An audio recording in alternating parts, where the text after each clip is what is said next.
Good morning friends, कैसे हैं आप लोग। उम्मीद करते हैं आप लोग बहुत अच्छे होंगे। आज हम मिक्स प्रोपोर्शन के है ना कुछ चैप्टर पढ़ चुके हैं पहले। अब जैसे पिछले चैप्टर में मतलब पिछले भाग में हम लोग पढ़ा था M1D1 बराबर M2D2 ये पढ़े थे।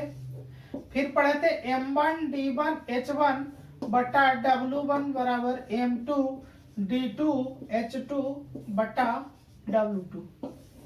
इसके बारे में ही पढ़े थे, तो ये तो पूरे तरीके से पढ़ चुके थे।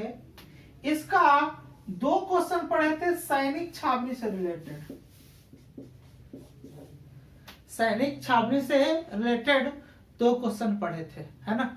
तो ये तीसरा एक और बहुत मजेदार क्वेश्चन है, उसके बारे में पढ़ना जरूरी है क्योंकि वो क्वेश्चन आया हुआ है। तो क्वेश्चन आया हुआ है वो बता देते हैं ताकि जो है आपको है ना बेहतर तरीके से लगे कि नहीं जो बता रहे हैं वो क्वेश्चन आता है ना। तो पहले हम क्वेश्चन लिख देते हैं, उसके बाद उसको बताते हैं। देखिए क्वेश्चन क्या कहा है। क्वेश्चन कहा है कि एक आदमी 9 घंटा प्रतिदिन विश्राम करे, विश्राम कर किसी निश्चित दूरी को तय करने में 50 दिनों का समय लेता है। मान लिया कि एक दूरी होगा, एक दूरी ना मान लीजिए x दूरी होगा। करा यदि वह दुगुनी विश्राम करे तथा दुगुनी चाल से चले, मान लीजिए कि x दूरी x के चाल से चलता होगा और y दूरी तय करता होगा। फिर कह रहा है कि दुगना विश्राम भी कर रहा है, दुगना चाल से चल रहा है और दुगनी दूरी को भी तय करना है। तो दुगनी दूरी तय करने में कितना समय लगेगा, है ना, समय लगेगा। हम क्या बोले हैं आपको, M1D1 H1 बटा W1 बराबर M2D2 H2 और बटा W2। हम यही फॉर्मूले का जिक्र कर रहे हैं। अब बताओ कि मान लिया कि तुमको हम काम पे लगा दे और तुमको हम कहें कि 6 घंटा काम करो तब हम दिन का 300 रुपया देंगे, तो जितना काम करेगा उसी का पैसा न देंगे, है ना। यहां पे भी वही बात है। क्वेश्चन को उलट के लिखा है। क्या लिखा है, कह रहा है एक आदमी 9 घंटा प्रतिदिन विश्राम करे। एक दिन में 24 घंटा, एक दिन रात मिलाकर के 24 घंटा, इन 9 घंटा विश्राम कर रहा है। मतलब काम कितना कर रहा है, जो काम करेगा उसका पैसा ना हम देंगे। तो काम कितना कर रहा है, 24 माइनस 9 मतलब 15 घंटा काम कर रहा है। ठीक है, यहां से लिखते चलते हैं। क्या कर रहा है, एक आदमी 9 घंटा प्रतिदिन काम कर रहा है। 9 घंटा ना 9 घंटा विश्राम कर रहा है, तो 15 घंटा काम करेगा, 15, है ना। किसी निश्चित दूरी को तय करने में कितने दिनों का समय लेता है, 50 दिन का समय लगता है। मान के चलिए 50, ये बोला है 50 दिन का। मान के चलिए कि ये जो चलता होगा दूरी वो x दूरी है ना, x किलोमीटर प्रति घंटा के चाल से चलता है, x चाल से चलता होगा और दूरी तय करता होगा कितना, y। ठीक है, अब क्या कह रहा है, वही आदमी के बारे में जिक्र कर रहा है कि वह दुगनी विश्राम करे। मतलब 9 घंटा करता था विश्राम, अब कितना करेगा, 18 घंटा विश्राम करेगा। तो काम कितना करेगा, 6 घंटा। तो 1 गुना 6 कह रहा है कि 50 दिनों का वह दुगनी विश्राम करे तथा दुगनी चाल से चले, तो दुगनी दूरी को तय करने में कितना समय लगेगा, कितना समय लेगा वो हमको नहीं पता है। लेकिन चाल ही चल रहा था x से, यह चाल अब कितना चलेगा, 2x से, है ना। और दूरी भी तय कितना करेगा, दुगनी दूरी तय करेगा। ठीक है, अब इसको काट पीट देंगे, जो आएगा हमारा क्या हो जाएगा, आंसर हो जाएगा। यहां देखिए x से x खत्म, y से y खत्म। देखिए ऊपर वाला को ऊपर वाला से काट रहे हैं, नीचे वाला को नीचे वाला से काट रहे हैं। अगर जो बराबर के एक ही साइड में होगा तो ऊपर वाला को नीचे वाला से काट सकते हैं। यहां 2 देखिए, 2 खत्म हो गया। अब यहां देखिए, यहां काट देंगे 3 दूना 6, यहां काट देंगे 25 दूना 50। ठीक है, यहां काट देंगे 3 से, 3 पचे 15। और भी कुछ बचा है क्या? देखो इधर कुछ नहीं बचा, इधर ये वाला अंक बचा है, इधर बचा है z, यानी z समय है ना, समय की बात कर रहे थे ना। यहाँ देखिए 50 दिन था, यहाँ z समय था, यानी कि z का वैल्यू कितना हो जाएगा, 5 गुना 25 बराबर कितना, 125 दिन। यही हमारा क्या हो जाएगा, आंसर हो जाएगा। फिर से एक बार समझ लीजिए, थोड़ा सा क्वेश्चन घुमावदार है, इसलिए इसको फिर से समझिए इसी मेथड पर, है ना। अब बराबर के इस तरफ हम 2 चीज लिख देते हैं। हम बोल रहे थे कि W1 और W2 वर्क है, जितना काम करता है। यहां देखिए कह रहा कि किसी निश्चित दूरी को तय करने में 50 दिन। निश्चित दूरी कितना दूरी है, तो मान के चलते हैं दूरी कितना है, 22 है ना, 22 है। और एक गो आदमी है और 9 घंटा विश्राम करता है, मतलब काम कितना करता है, 15 घंटा, यानी कि 15 घंटा गुना, है ना, कितना निश्चित दूरी 22 है, कितना दिन में कर लेता है, 50 दिन में, यानी कि 50 दिन में, और गुना, है ना, कितना समय लेता है, तो जो है 50 दिन का समय लगता है। कितना दूरी है, हमने 22 माना है। किस चाल से चल रहा होगा वो हमको नहीं पता है, मान के चलते हैं कि हम x चाल से चल रहे होंगे। हम एक चीज और बताए होंगे पिछले सेशन में कि जब कुछ ना समझ में आए तो उसको खाली नीचे रखेंगे, बाकी सबको ऊपर में गुना गुना करते लिख जाएंगे। ठीक है, कह रहा कि यदि वह दुगनी विश्राम करे, मतलब 9 घंटा करता था, अब कितना घंटा कर रहा है, 18 घंटा, है ना, तो काम कितना करेगा, 6 घंटा। आदमिया वही एक को है ना, तो एक आदमी 6 घंटा काम कर रहा है ना। कितना दिन तक करेगा नहीं पता कि कितना दिन तक करेगा, तो जेड दिन तक करेगा। और ये जो चाल है वो कह रहा है कि दुगनी विश्राम करे और दुगनी चाल से चले, मतलब पहले x चाल से चल रहा था, अब चलेगा कितना, 2x चाल से चलेगा। 2x से चाल भी चला, फिर दुगनी दूरी तय करने में दुगना विश्राम किया, दुगना चाल किया और दुगना दूरी। पहले तो 22 दूरी तय करता था, अब 2 दूरी तय करता है ना, है ना। अब इसको काट दीजिए, यहाँ 2 से 2 खत्म, 22 से 22 खत्म, x से x खत्म, है ना।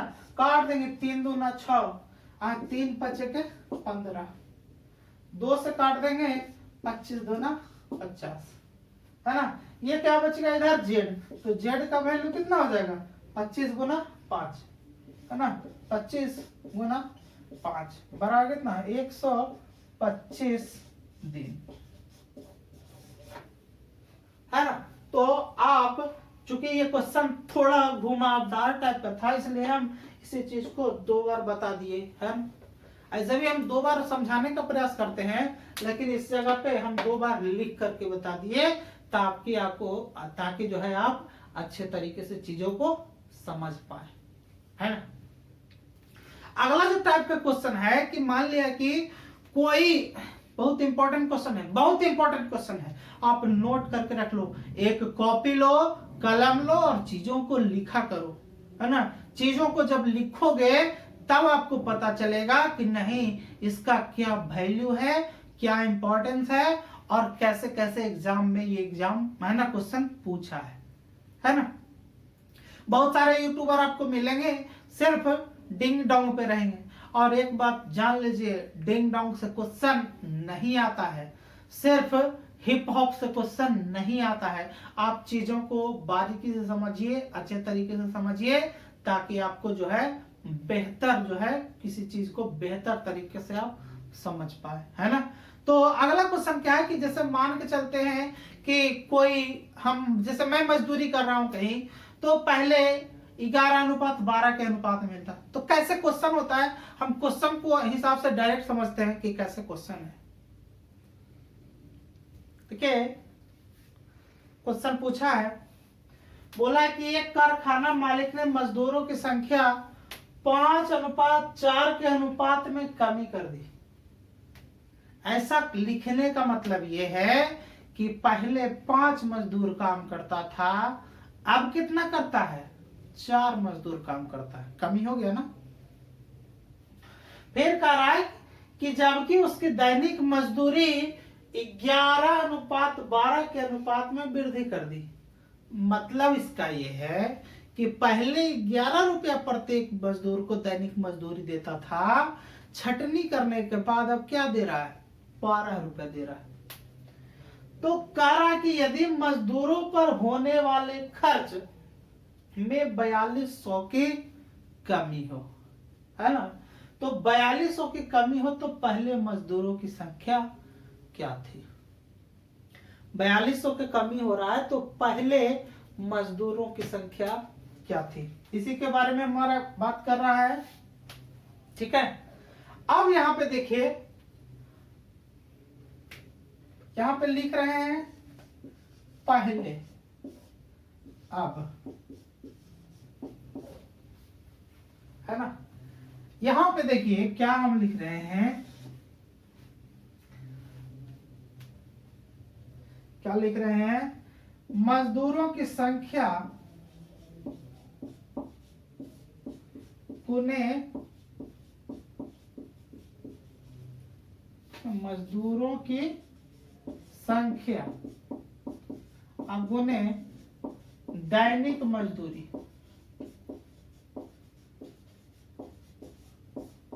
बराबर खर्च। यही पढ़ रहे हैं ना।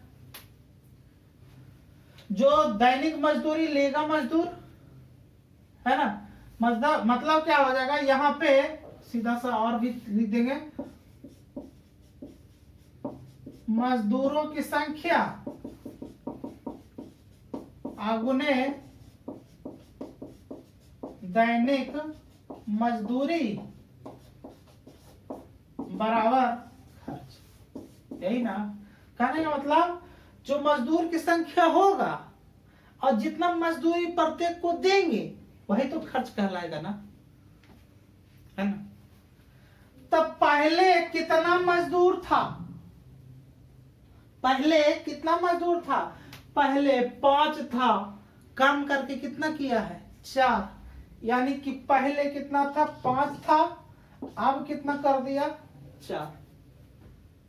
लेकिन मजदूरी में क्या कर दिया, उसकी दैनिक मजदूरी 11:12 के अनुपात में वृद्धि कर दिया, वृद्धि कर दिया। इसका मतलब पहले 11 रुपया देता था, अब कितना दे रहा है, 12 रुपये दे रहा है।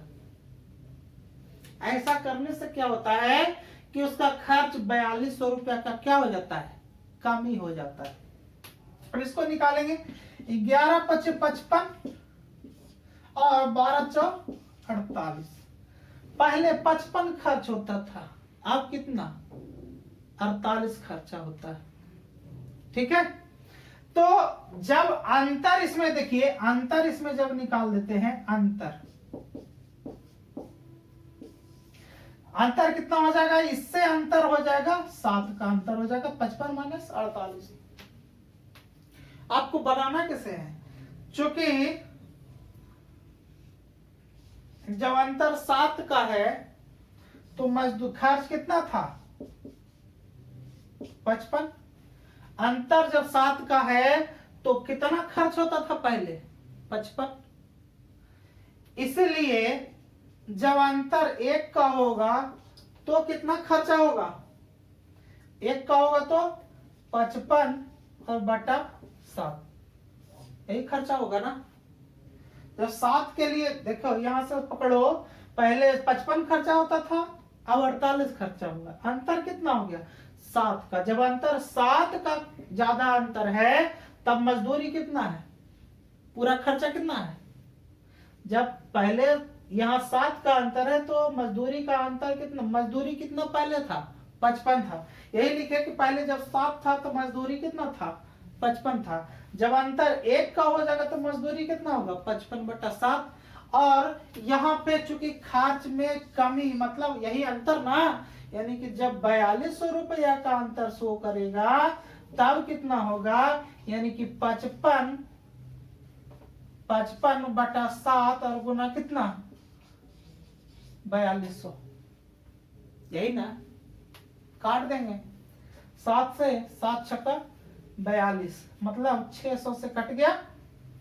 ठीक है, कितना हो जाएगा, 55 गुना 600 बराबर कितना हो जाएगा, ये 2 जीरो यहाँ, 5 छक्का 30, हाथ में रहा 3 और 6 पचे 30 और 3 कितना 33, मतलब इतना जो है आपका क्या हो जाएगा, खर्च हो जाएगा। एक बार और चीजों को समझ लीजिए। क्वेश्चन यहाँ पे क्या कर रहा है कि एक कारखाना मालिक ने मजदूरों की संख्या 5:4 के अनुपात में कमी कर देता है। मतलब इसका कहने का मतलब है जब पहले 5 करता था अब कितना काम करता है, 4 काम करता है। लेकिन मजदूर मालिक सोचा कि ऐसा करने से तो गड़बड़ हो जाएगा, सैलरी बढ़ा दो।